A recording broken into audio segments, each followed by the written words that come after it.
What's going on, YouTube? JJ Abrams here. Welcome to another edition of After the Movie. Currently at my house right now, just chilling, having a good time. Did a lot of Comic-Con stuff, and I'm in the process of getting ready to upload a bunch of videos. So, by the time you're seeing this one, I would have uploaded my Mission Impossible 1 and 2 review, which I recorded like a few weeks back, but I forgot about them, and they're like, oh, they're on there. So I'm going to watch 3 right now. I'm going to try and watch 4 this week. I'm going to try and watch 5.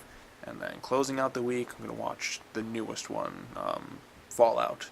So, yep, I heard it's pretty good. So, let's check out Mission Impossible 3. I hope it's better than 1 and 2, because I wasn't too thrilled with 1. 2 was stupid funny, and I've kind of forgotten about them a bit at this point. But 3 could be good. So, let's find out. This time, it's Mission Impossible 3. There's no subtitles yet, but yeah, whatever. Just get to the goddamn point. And here we go. What's going on, YouTube? JJ Abrams here. I just got done finished watching Mission Impossible 3, and I like this one. I like this one a good amount. I think this one's a pretty solid film. Not a masterpiece or nothing like mind-blowing or amazing, anything, but it's pretty good. It's definitely better than 1 and 2, at least in my opinion. The real standout of this movie is Philip Seymour Hoffman as Owen Davian. Like, this dude, like, whenever he's on screen, he's imposing, he's intimidating, he's just like, I'm gonna fucking kill your girlfriend, Ethan. And he's like, I'm gonna do it. I'm just gonna do it. He's no nonsense, no bullshit, no, like, wittiness. He's just a straightforward, sadistic killer. And Philip Seymour Hoffman does a great job in this movie. Tom Cruise is back once again as Ethan Hunt. He's in, all the movies. And with this film, he's basically like, he's trying to find happiness with his girlfriend, played by Michelle Monaghan. I think that's how you pronounce her name. And he's basically on the verge of marrying her. He ends up marrying her in the movie. And then, right from the opening scene, I think I was hooked in this movie, because the opening sequence, like before the titles pop up, is like Ethan, he's like strapped down, and Philip Seymour Hoffman's counting to 10. He's like, I'm going to kill her. I'm going to kill Julia. I'm going to kill Julia. And then he counts to 10 and he just shoots her. And I'm like, whoa, this is pretty sweet. I'm like, oh, what's going on here? And then obviously they play earlier on and leading up to those events. And then, there's some traitors, there's some twists. There's a couple of decent ones. What else do we have? Lawrence Fishburne's in the movie. He's pretty good. Billy Crudup's in this. Simon Pegg makes his first appearance in the series. From what I gather, he plays the larger role in some of the sequels. I don't know. I haven't seen him yet. So he's pretty solid. Lawrence Fishburne's pretty good.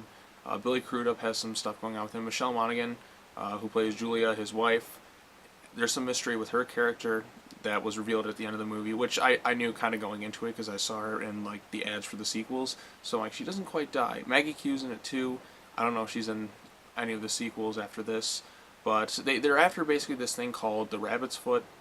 It's this MacGuffin of the movie. We never find out what it is, because that's what JJ Abrams likes to do. Which, by the way, first movie I think he directed, he did a good job. It's definitely JJ movie. You can tell by the way it's shot to the lens flares and such. He loves his lens flares. Yeah, like this rabbit's hole thing, I'm just like, what is it? What does it do? Why is it in the canister? We never find out, and I don't think we're ever going to find out in the rest of the series from, like, probably not. If they don't answer in the next movie, they're not answering it, because JJ Abrams likes to create mystery boxes and never come up with true answers to things, because either he's not clever enough to come up with something creative, or he just keeps it a mystery to be like, oh, I'd rather just not screw something up. So, he likes to do that. So, yeah, in terms of negatives, there are some pacing issues. Sometimes when the movie comes to a complete halt, the stuff with Hoffman, whenever he's on screen, that stuff is great. That's where the movie's at its strongest. When he's not on screen, there's still some good stuff. There's some good action sequences. Nothing mind-blowing, but definitely better than, 1. 2 has some more entertaining ones towards the end, but my biggest gripe with this movie is the ending. It's kind of a weak climax. Nothing all that exciting. No, like, it just kind of came and went, and I looked at the clock, I'm like, is that the end of the movie? It's nothing, there's no big action sequence. It's definitely a lot smaller. Like Mission Impossible 2, that was like so over-the-top goofy. And the first Mission Impossible had that big like train sequence. But this one, it just kind of like, Tom Cruise gets knocked out because he has a device implanted in his head. We find out that Michelle Monaghan's like has something she's hiding. She is like kind of like a spy of sorts. I don't know yet. I haven't watched the other movies. They don't reveal it, of course. And she just takes the bad guys out, revives him, and that's kind of it. No big epic battle or anything like that. I'm just like, you know, in comparison to the last two, I'm just like, this is kind of a weak climax. So if they would have adjusted that, made it a little bit more grand, I guess, than something just kind of like really small, and it didn't really feel like a big personal confrontation or anything like that. It was just kind of just, well, I mean, he does fight Davian, and then like Davian just kind of gets smashed, and then, you know, he takes out the other bad guy, like Billy Crudup, for whatever reason. And there's always some, like, you know, espionage spy twists in these types of movies. That was kind of a bummer.